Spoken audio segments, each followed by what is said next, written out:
Hey, my friends, we will be right back to the show. But I have a question for you. Are you struggling with the impact of childhood trauma? Well, know that you're not alone. I'm here to let you know that I'm starting a brand new weekly coaching group that includes a year of life coaching, accountability, support, habit and goal setting, and more. I'm starting a waitlist for the group right now, and I'm only taking a handful of people.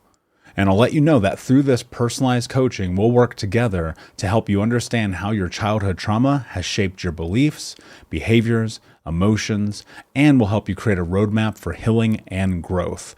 Right now, you can schedule an absolutely free coaching session with me and get put on the wait list if you go to thinkunbroken.com. My friends, it's your time to turn your trauma into triumph, breakdowns into breakthroughs, and become the hero of your own story. And I'm here to support you in doing that. Just go to thinkunbroken.com to register for a free coaching call with me and to get put on the wait list for the brand new weekly coaching program. Hey, my friends, we will be right back to the show. But I have a question for you. Are you struggling with the impact of childhood trauma? Well, know that you're not alone. I'm here to let you know that I'm starting a brand new weekly coaching group that includes a year of life coaching, accountability, support, habit and goal setting, and more. I'm starting a waitlist for the group right now, and I'm only taking a handful of people. And I'll let you know that through this personalized coaching, we'll work together to help you understand how your childhood trauma has shaped your beliefs, behaviors, emotions, and will help you create a roadmap for healing and growth. Right now, you can schedule an absolutely free coaching session with me and get put on the wait list if you go to thinkunbroken.com. My friends, it's your time to turn your trauma into triumph, breakdowns into breakthroughs, and become the hero of your own story. And I'm here to support you in doing that. Just go to thinkunbroken.com to register for a free coaching call with me and to get put on the wait list for the brand new weekly coaching program. We'll be right back to the show. But before we do, I want to tell you about today's sponsor, factormills.com, where if you go to factormills.com/unbroken50 and use the code unbroken50, you can get 50% off your first order. That's factormills.com/unbroken50. If you're like me and you are a person who is busy trying to create a life, heal, work on their health, wealth, and relationships, and not to mention deal with the day-to-days of normal life, you do not have time to be going to the grocery store and trying to figure out what you're going to cook every single day of the week. In fact, one time I did the math and I realized I was spending over 15 hours a week at the grocery store and cooking. When I added Factor, I got to use that time for myself, for my family, for my friends, for my community, and for my business. And so if you're in the place where you need some more support in the kitchen, head to factormills.com/unbroken50 and use the code unbroken50 to get 50% off. Hey, my friends, we will be right back to the show. But I have a question for you. Are you struggling with the impact of childhood trauma? Well, know that you're not alone. I'm here to let you know that I'm starting a brand new weekly coaching group that includes a year of life coaching, accountability, support, habit and goal setting, and more. I'm starting a waitlist for the group right now, and I'm only taking a handful of people. And I'll let you know that through this personalized coaching, we'll work together to help you understand how your childhood trauma has shaped your beliefs, behaviors, emotions, and will help you create a roadmap for healing and growth. Right now, you can schedule an absolutely free coaching session with me and get put on the wait list if you go to thinkunbroken.com. My friends, it's your time to turn your trauma into triumph, breakdowns into breakthroughs, and become the hero of your own story.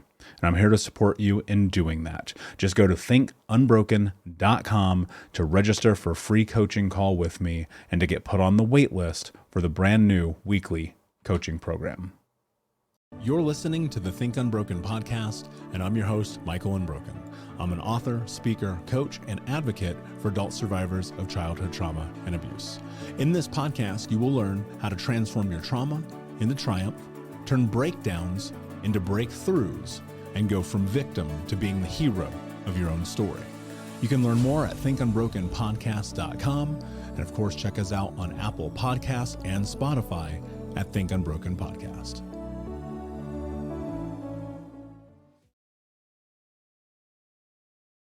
Hey, Ross Gay, how are you, my friend? Thank you so much for spending some time with the Unbroken Nation and being a part of the podcast today. How are you? I'm good. It's good to be with you. Yeah, same. So, Ross, I came across you when I was participating in the Collective Trauma Summit, which was a really beautiful event built around helping people step into what's next in their life. I have so many different questions and so many things I want to ask you today as we hang out. But what comes to mind immediately is, how did you find yourself there? At that Collective Trauma Summit? Yeah. A friend reached out, and how it goes so often, it was a friend of a dear friend who I hadn't seen actually in years, reached out, and it sounded like a good project, an interesting sort of gathering of questions and voices. And so that's actually how I got there. It was, a friend saying, "Hey, you want to do this thing?" Yeah, it's impactful. I think about the power of words and you being a poet and me being a writer, and how in those moments of taking these things that live within us, whether they be our observations or our understanding of the word, and placing them on paper, and something about that creates catharsis, right? I was reading one of your poems, which I feel like is excessively beautiful, called Catalog of Unabashed Gratitude. And you wrote, "And thank you for not taking my pal when the engine of his mind dragged him to swig fistfuls of Xanax and a bottle or two of booze." And that sat with me in such a deep, intense way, as one having my own battles with attempts at suicide, and seeing that in my family and my friends and community, and recognizing that this thing that we have within us as human beings innately in writing can be such a powerful tool, not only for assessing and understanding a situation, but for healing. What was that like for you to write something so potent and so powerful and intimate, and then to share it? Yeah, I mean, one of the things that I'm doing, I'm sort of in the middle of this writing. I'm in the middle of a writing project where I feel deep in the middle of this question. Is that, for me, often the process of writing is such a process of discovering. It's such a process of re-encountering or encountering a new stuff that I thought that I had sort of understood. So, I'm writing this book with a friend about basketball. But it's not about basketball. It's about sort of expectation, and it's about disappointment, and it's about care, and it's about all of these things that sort of circle, and family. And I'm sort of telling these stories, or re-encountering these stories, sort of things that I feel like I'm familiar with in my life. And there's a way that I'm going to the page, and I'm like, I wonder what I'm going to find out today, So, and partly what that points to is that my relationship to writing is, it's very much, it's not a kind of experience of my experience of writing is not an experience of expressing what I know, and it's an experience of finding out what I did not know, So the metaphor that I use often is like listening when I'm writing, and when I'm writing well, I think I'm listening to something that I don't know how to listen for, Yeah, So that's the thing. Yeah, that's really beautiful. And I think that's so much of the journey of everything that we do in life is like, my motto in life is shut up and listen to the universe. Right. Because so often if you find that place where you're willing to sit, you make discovery. But I want to take a step back real quick. So you grew up on the East Coast. Yeah. And now you find yourself in my stomping grounds a bit there in central Indiana, now teaching at Bloomington at IU. What's your journey, man? How do you go from here, West Coast, to finding yourself in the heartland? Yeah. Well, it's basically, there was a good job and I applied for it. And, the way of like being a college teacher for the most part is that you kind of follow a job. A lot of people obviously like that. But so there was just like a good what seemed like a good job, and I applied for it, and never in a million years thought actually that I'd be in Indiana, which is in Indiana, though it's I have my folks are both from the Midwest, so it wasn't like the Midwest is not unfamiliar to me. My father's from Ohio, Youngstown, Ohio, and my mother's from Minnesota, kind of northern Minnesota. But I'd been through Indiana, but I hadn't been to Indiana. And it was sort of a long shot. I had no sense that this would actually happen. And and now I live in Bloomington, and I've lived here for like 13 years. And, I've had some of course, like most important relationships of my life. I've been involved. There's this community orchard here in Bloomington. I don't know if you know about it, but there's this community orchard, and it's just kind of like just this long going. It's 10 years. It's been a 10-year anniversary just happened in October. And it's been this long sort of study in how to sort of be a neighbor. We grow fruit trees. We had these classes about how to, do various aspects of orcharding. But it's really this long-term study of like how to cultivate and how to practice being a neighbor. And I think of like, had I not come to Bloomington, I wouldn't have had the opportunity to be in this deep study of that question, how to be in community and how to be a neighbor. I would not have had that question sort of sharpened in my mind, even as a question to have, or maybe I wouldn't have. Yeah, absolutely. And to take it back a little bit further, so now being a writer, being a poet, and stepping into that, I look at words as power. And I constantly am reminding myself and even the people who listen to this podcast that our lives are so defined by the ways in which we choose to define them, right? The power that we give to words is the same power that we receive from them. What kind of role has writing played in your life? It's a big role, As a kid, I wasn't a reader. As a kid, I read Power Man and Iron Fist comic books when I was a little kid, and read them all, So I had a little bit of that kind of life, but I wasn't like a kid who is like some kids are readers, and you kind of when they're little, they're like they know they're going to be writers and all that stuff. But I was, I was into sports. I played football and basketball. I skateboarded. Those were my interests really, and I wasn't interested in school, except I'm writing a lot about this, except as a place to kind of run from. I like to go there and then like with my buddies, like, leave in a certain kind of way. But when I started to get, I went to college, I played football in college. And when I was having a hard time in school for various reasons. And I feel like I had a teacher actually who introduced me to a poet named Amiri Baraka. And I suddenly was sort of, among the feelings I was having was a kind of profound alienation, that had to do with money and had to do with race and had to do with all these things. But I encountered a poet who I could see was articulating and holding some of the questions. He was holding some of the questions that I did not even know how to sort of raise the consciousness, except as, something I was irate about or something I was just like, infuriated about. But he reading a poem like "An Agony Is Now" is like one of the poems of his that kind of changed my life. It started making me think, oh, this is an amazing thing to do, to be able to sort of hold a question for someone so that they can hold it themselves in a new way or something like that. Offer a question, shed light on a question, I don't even know. And then I started writing in a very serious way. And, I often say that writing is thinking, writing is thinking. So for me, one of the ways that I do my thinking is by writing. I think through things through my writing. But it's also one of the ways that I think that it's one of the ways that I actually sort of settle down into a kind of mystery, into what I do not know, and probably what I will never know too, but it's one of the places where I sort of, I'm talking about like listening to what I don't know how to listen to. I feel like it might be a way of like entering into that, the profound mysteries and sort of trying to settle in there a little bit and see what I can hear or something like that, And some of that is about myself, of course, or maybe it's like how do I relate to that?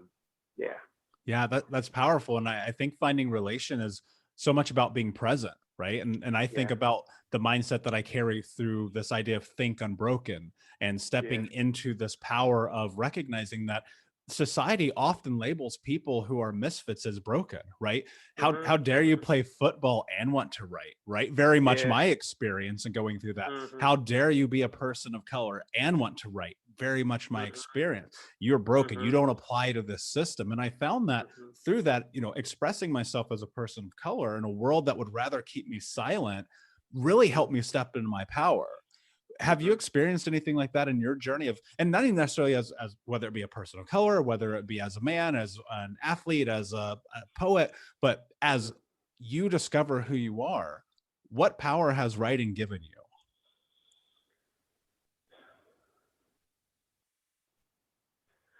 You know, the older I get, I think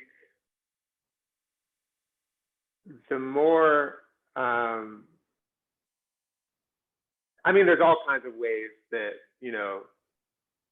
like sort of carrying on some of the previous ways that I was sort of answering. There's ways that, when I'm writing something, I'm writing with a question. I'm writing, and I write about things that I do not know or do not understand. And the writing is a kind of way to engage in some way with what I do not understand. So there's a way that my writing life, my engagement with writing is a way of sort of coming to understand myself and other things more deeply. Um, but there's this other thing, I think, and that Catalog of Unabashed Gratitude book, I feel like is beginning to sort of get to that. And I have this book called The Book of Delights, where every day for a year, more or less, I wrote a short essay about something that delighted me.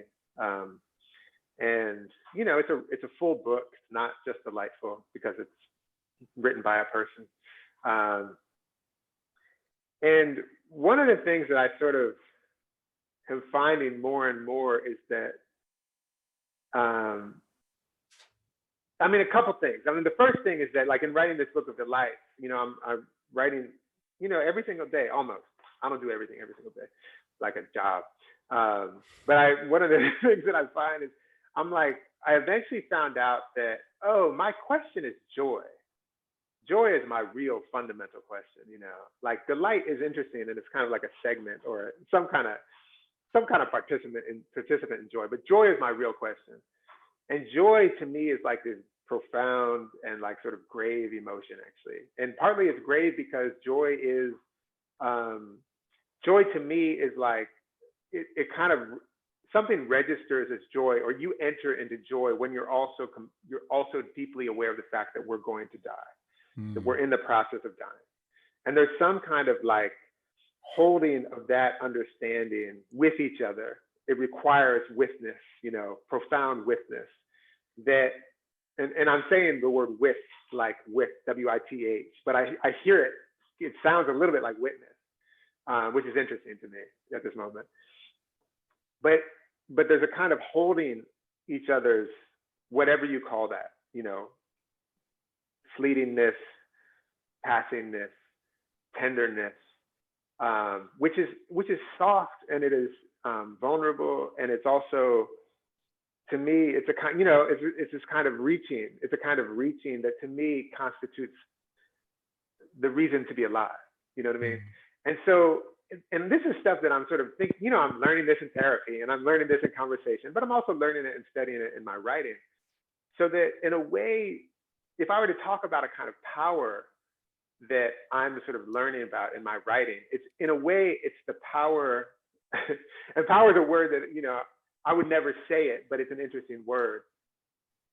What I feel like I'm learning is how fundamentally entangled I am with you, with everything, how fundamentally entangled we are, how we are not without each other, and that to me is a kind of, there's all these words for it. One of the words is gratitude. To know that we do not exist, without the tree out this window. Like, without, without the biome, without what we do not even recognize is there, we do not exist. And to sort of like inhabit this sense of sort of perpetual, oh, I'm in a kind of beautiful debt constantly, or I am beholden constantly. I am not without all of this, which is to say, and that the word for that, one of the words for that is gratitude. One of the words for that is to me joy. Yeah, that's so beautiful. I'm actually enamored by you saying that because I resonate in such a deep way because I look at the world as interconnected. And the Yeah. fact that it is so much a part of our community through human connection that brings us together. And Yeah. my experience is being this kid who was very much lost, right? Yeah. Very much on the wrong side of the track, just seeking something, would find myself completely displaced by writing and deep within books. And I would be the kid who would elect to take the library class in high school Yeah. so that in the Yeah. library, I didn't have to exist within the frames of the scope of humanity. But Yeah. the irony in that is finding the joy in book reading being my connection to humans, right? And thinking about this thing as, wow, okay, these words resonate because as writers, and now as a writer, and looking at this and thinking about one, the power of a challenge, the fact that you wrote every day or almost seemingly every day to create something for no other reason than the fact that to create it brought you something that felt good or powerful or whatever that word might be that you would use. It's enthralling to me. What I'm curious about, and if you don't mind, if I can push you a little bit, because I think that people would appreciate it, is how do you even step into that level of vulnerability with yourself to sit down and take the things that are on your mind and put them into a place where they exist? Not necessarily forever, i.e. on the internet, but just out of you and onto the world. I mean, in one way, it's like, there are things probably that I don't, that I that I keep private, of course. In another way, it's like, yeah, I'm, I guess as a writer, part of my sort of, one of the ways that I sort of exist in the world is to be like, I'm going to share my questions. I'm going to share my questions. Your question is like, how do you I think your question is like, how do you get to that point of that vulnerability, if I hear you right? Like, yeah, within yourself. Yeah. I don't know. I'm inclined to be like in community. I have people who I love who hold my work and whose work I hold. And so people who can kind of like see what I'm trying to do and be like, this is worthwhile, these questions, this action or whatever, this thing is good, because I actually, that matters to me, people I love and trust being like, yeah, that's I get that. That's good.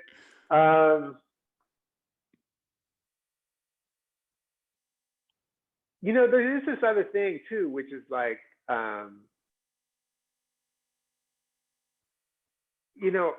curious when I'm writing, I'm curious to see in the world the things that I'm writing, so I'm sort of like, I'm writing in part, let's see if this touches on your question. I'm writing in part because I want to read, I want to read the thing that I'm writing, like I want to read it. I want it to be available for me to read, in some way. Like not that I'm going to read and read the thing that I write, but more that I'm sort of, I think in some way I'm saying there's some kind of need there, so the vulnerability in some way is, or whatever it is, the sort of like the willingness to sort of expose one's questions, which is a kind of like, if you think like as a person, so often the thing that we're supposed to sort of perform is a kind of mastery and a kind of like sureness or whatever, and like self-containedness, all of which I'm just like, man, that's, so like, I guess, it's an interesting question to be like, well, yeah, so if you're going to sort of offer your questions to a kind of public or to a kind of community, that is a kind of opening or a kind of, sharing just sharing one's questions can be kind of, offering also one's frailty or something, that feels really valuable to me. But it also, as I'm kind of tying it back to my other thing, it also feels valuable to me to read it. You know what I mean? So the making of it feels valuable. And also, in the making of it, there's also this kind of reading of it. So it feels like, in a way, I'm kind of being like, it's not just for readers at all. You know, it's primarily, it's first for me. Like I'm doing it for me first, you know. I resonate that like entirely because I think about that too. And I've challenged myself in the similar way as you, where I have probably written something every day for, not probably, I have written something every day for probably 2.5 years at this point. Yeah. Because it's for me.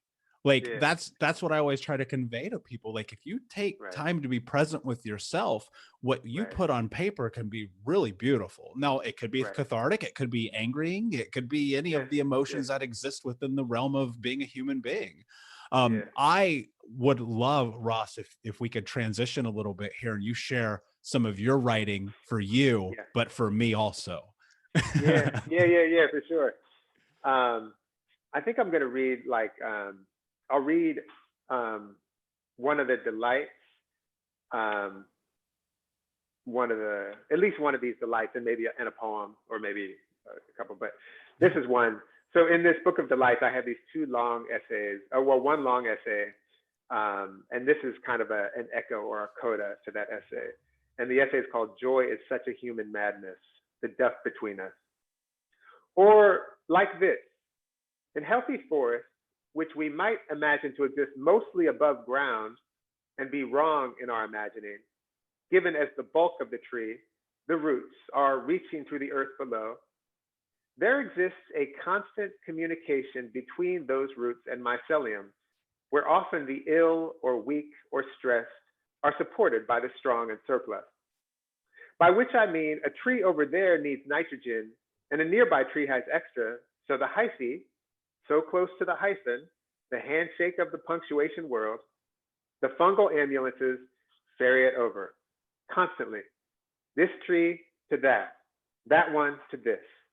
And that in a tablespoon of rich fungal duff, a delight, the phrase fungal duff, meaning a healthy forest soil, swirling with the living the dead make, are miles and miles of hyphae, handshakes, who get a little sugar for their work.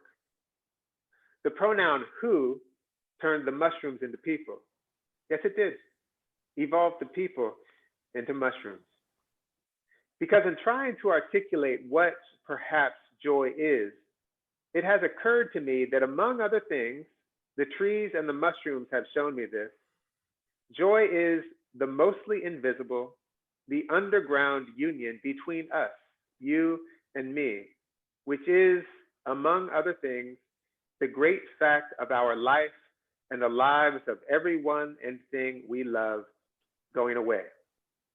If we sink a spoon into that fact, into the duff between us, we will find it teeming. It will look like all the books ever written. It will look like all the nerves in a body. We might call it sorrow, but we might call it a union, one that, once we notice it, once we bring it into the light, might become flower and food, might be joy. That's so beautiful. And in that, and not to translate it because the words are powerful, I just hear community and togetherness and oneness and support and doing that thing for each other that we may in fact need for ourselves. Yeah, exactly. Like, is there a way? Yeah, I'm just so interested in the ways that we actually practice our indebtedness to one another.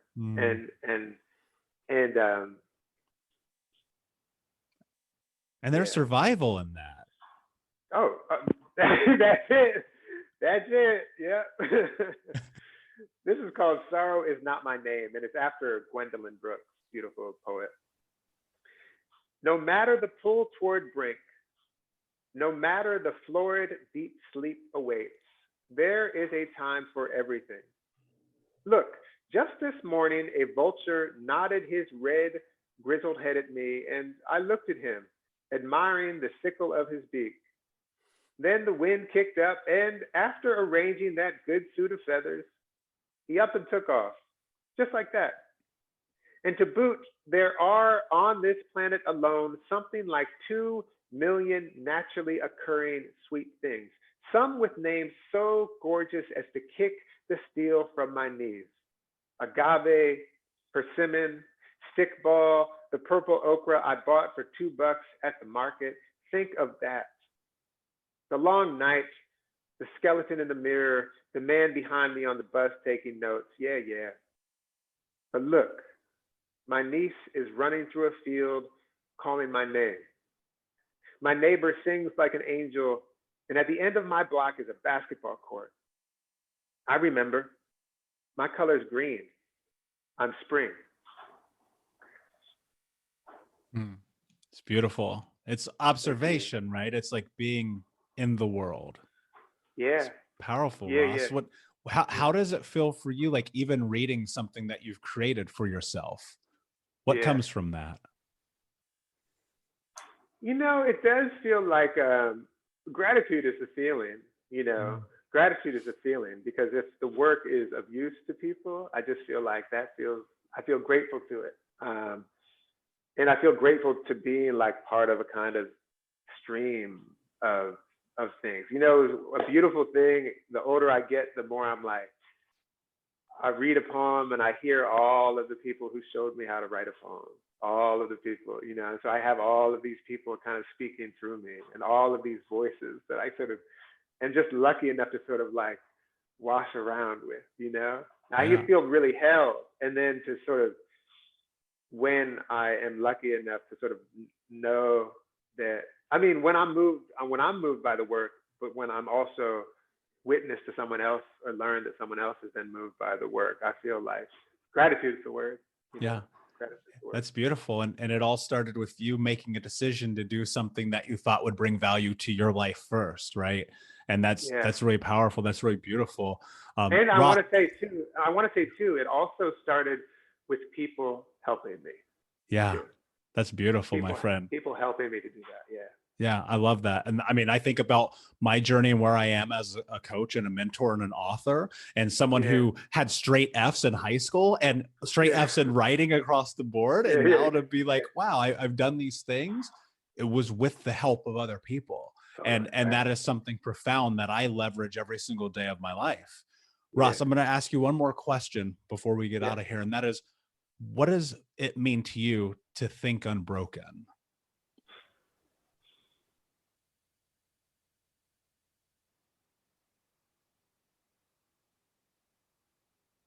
I don't know. I feel like there's a kind of poeticness. I have a kind of poetic engagement with that.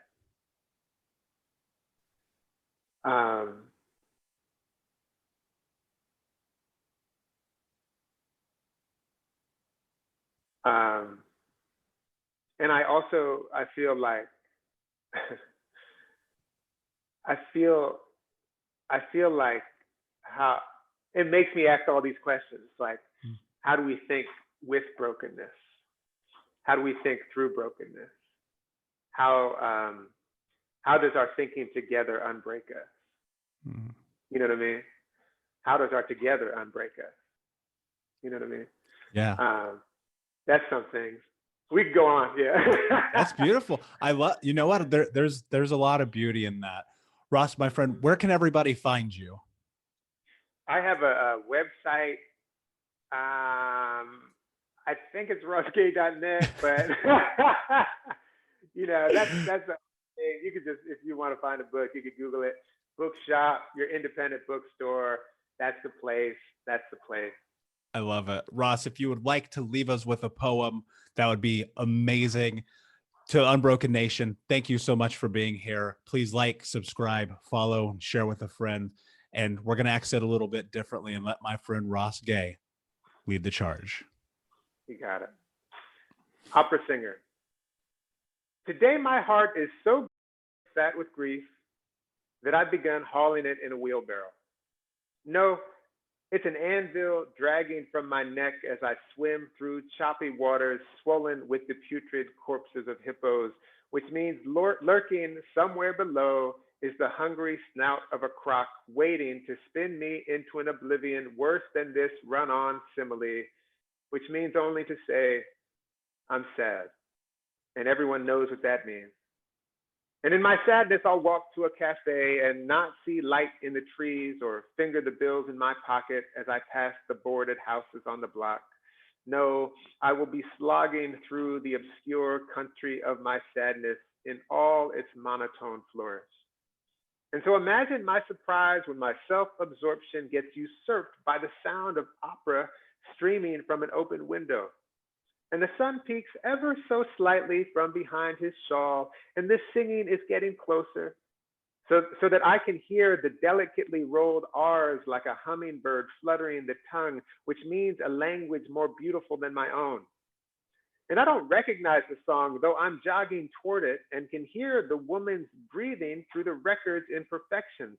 And above me, two bluebirds dive and dart, and a rogue mulberry branch leaning over an abandoned lot drags itself across my face, staining it purple and looking now like a mad warrior of glee and relief. I run down the street.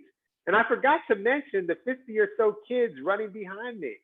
Some in diapers, some barefoot, all of them winged and waving their pacifiers and training wheels and nearly trampling me, when in a doorway I see a woman in slippers and a floral house dress blowing in the warm breeze, who is maybe 70, painting the doorway. And friends, it is not too much to say it was heaven sailing from her mouth, and all the fish in the sea, and giraffe saunter, and sugar in my tea, and the forgotten angles of love, and every name of the unborn and dead, from this abuelita only glancing at me before turning back to her earnest work of brushstroke and lullaby. And because we all know the tongue's clumsy studying makes of miracles anecdotes, let me stop here and tell you I said thank you. Thank you so much for listening to Think Unbroken. Please share this episode with someone who could use it and help us move forward in our mission of ending generational trauma in our lifetime. And if you would, please take 5 seconds to pop on iTunes or Spotify, hit that 5-star, leave a review, and you can also reach out to us on social at Michael Unbroken or at Think Unbroken. And of course, you can check out our YouTube channel at Think Unbroken. Thank you for being a part of Unbroken Nation, my friends, and until next time, be unbroken. Hey, my friends, we will be right back to the show, but I have a question for you. Are you struggling with the impact of childhood trauma? Well, know that you're not alone. I'm here to let you know that I'm starting a brand new weekly coaching group that includes a year of live coaching, accountability, support, habit and goal setting, and more. I'm starting a waitlist for the group right now, and I'm only taking a handful of people. And I'll let you know that through this personalized coaching, we'll work together to help you understand how your childhood trauma has shaped your beliefs, behaviors, emotions, and will help you create a roadmap for healing and growth. Right now, you can schedule an absolutely free coaching session with me and get put on the waitlist if you go to thinkunbroken.com. My friends, it's your time to turn your trauma into triumph, breakdowns into breakthroughs, and become the hero of your own story. And I'm here to support you in doing that. Just go to thinkunbroken.com to register for a free coaching call with me and to get put on the wait list for the brand new weekly coaching program.